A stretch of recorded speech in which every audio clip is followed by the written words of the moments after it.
Dear parents, students, teachers, السلام علیکم۔ میں شاہد شیخ آپ کو جاوید پبلشرز کے پلیٹ فارم پر خوش آمدید کہتا ہوں۔ آئیے بڑھتے ہیں اپنی کتاب زینہ اردو برائے جماعت سوئم سبق نمبر 23 کی جانب۔ سبق نمبر 23 صحت اور صفائی حاصلات تعلم۔ اس سبق کو پڑھنے کے بعد طلبہ اس قابل ہو جائیں گے کہ وہ ایک جملے میں ایک سے زائد ہدایات سن کر ان پر عمل کر سکیں، مکالماتی گفتگو میں حصہ لے سکیں، معنی کے لحاظ سے متضاد الفاظ کو سمجھ سکیں، نثر پڑھ کر سوالات کے درست جواب دے سکیں اور اپنے ماحول سے متعلق 10 جملے لکھ سکیں۔ اس سبق میں جن مشکل الفاظ کا تلفظ ہم سیکھنے جا رہے ہیں ان میں بھوک، نصف، ایمان، زہریلے، خطرناک جیسے الفاظ شامل ہیں۔ اس کے علاوہ سبق میں موجود تمام الفاظ کے بارے میں طلبہ اساتذہ کرام سے رہنمائی لے سکتے ہیں۔ علی اسکول سے گھر واپس آیا تو آتے ہی کھانا کھانے بیٹھ گیا۔ امی جان نے کہا، علی آج آپ ہاتھ دھونا بھول گئے ہو اور آپ نے بسم اللہ الرحمن الرحیم بھی نہیں پڑھی۔ علی بولا، امی جان آج مجھے بہت بھوک لگی ہے، کھانا کھانے کے بعد ہاتھ دھو لوں گا۔ امی جان بولیں، نہیں بیٹا، کچھ بھی کھانے سے پہلے ہاتھ دھونے چاہیے۔ یہ سنتے ہی علی نے ہاتھ دھوئے اور بسم اللہ الرحمن الرحیم پڑھ کر کھانا کھانے لگا۔ وہ کھانا کھا چکا تو امی جان بولیں، بیٹا جو بچے گندے رہتے ہیں انہیں کوئی بھی پسند نہیں کرتا۔ صاف ستھرے رہنے والے بچوں کو ان کے ماں باپ، رشتہ دار، اساتذہ کرام اور دوست سب پسند کرتے ہیں۔ اسلام ہمیں صاف ستھرا رہنے کی تعلیم دیتا ہے۔ ہمارے پیارے نبی حضرت محمد رسول اللہ خاتم النبیین صلی اللہ علیہ وآلہ وسلم نے فرمایا، صفائی نصف ایمان ہے۔ علی بولا، امی جان میں صاف ستھرے کپڑے پہن کر اسکول جاتا ہوں۔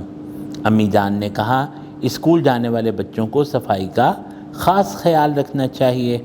اگر وہ بیمار پڑ جائیں گے تو ان کا تعلیمی حرج ہو سکتا ہے اور پڑھائی میں دوسرے بچوں سے پیچھے رہ سکتے ہیں۔ اس لیے آپ ہر روز دن میں 2 مرتبہ دانت صاف کیا کریں اور ناخن بڑھ جائیں تو انہیں تراش لیں۔ صاف ستھری چیزیں کھائیں، اسکول کے باہر بکنے والی کھلی چیزیں نہ کھائیں۔ جو بچے گھر سے لایا ہوا کھانا اسکول میں کھاتے ہیں وہ صحت مند اور چاق و چوبند رہتے ہیں۔ امی جان کی باتیں سن کر علی بولا، میری استانی جی بھی یہی کہتی ہیں۔ امی جان بولی، اس سے اچھی بات اور کیا ہو سکتی ہے بیٹا، ہمیں اپنی صحت کا خیال رکھنا چاہیے۔ انسانی صحت سے قیمتی کوئی چیز نہیں۔ صحت کی صفائی کے لیے ضروری ہے کہ ہم اپنے گھروں اور ارد گرد کا ماحول صاف رکھیں۔ صاف ستھری جگہ پر کھیلیں، جہاں گندگی کے ڈھیر پڑے ہوں وہاں مت جائیں۔ اللہ تعالیٰ نے بہترین زندگی گزارنے کے لیے ہمیں ایک صاف ستھرا ماحول عطا کیا ہے۔ اگر اس ماحول میں کوئی خرابی آتی ہے تو یہ ہماری اپنی پیدا کی ہوئی ہے۔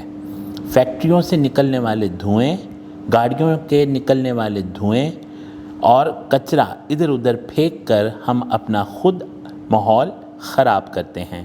اپنے ماحول کو صاف ستھرا رکھنے کے لیے ہمیں چاہیے کہ ہم زیادہ سے زیادہ درخت لگائیں اور کوڑا کوڑے دان میں ڈالیں، زیادہ دھواں دینے والی گاڑیوں کی مرمت کروائیں، کارخانوں کو آبادی سے دور بنائیں اور ان کے دھوئیں کو صاف کر کے فضا میں چھوڑیں تاکہ فضا میں زہریلے مادے کم سے کم شامل ہوں، کیونکہ یہ ساری چیزیں انسانی صحت کے لیے خطرناک ہیں۔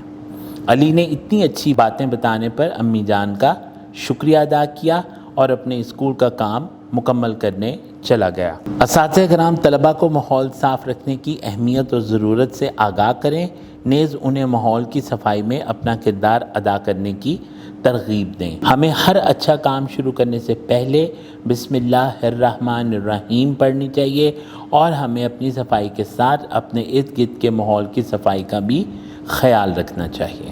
ویڈیو دیکھنے کا بہت شکریہ۔ اپنا بہت سا خیال رکھیں، جڑے رہیں بولتی کتابوں کے ساتھ۔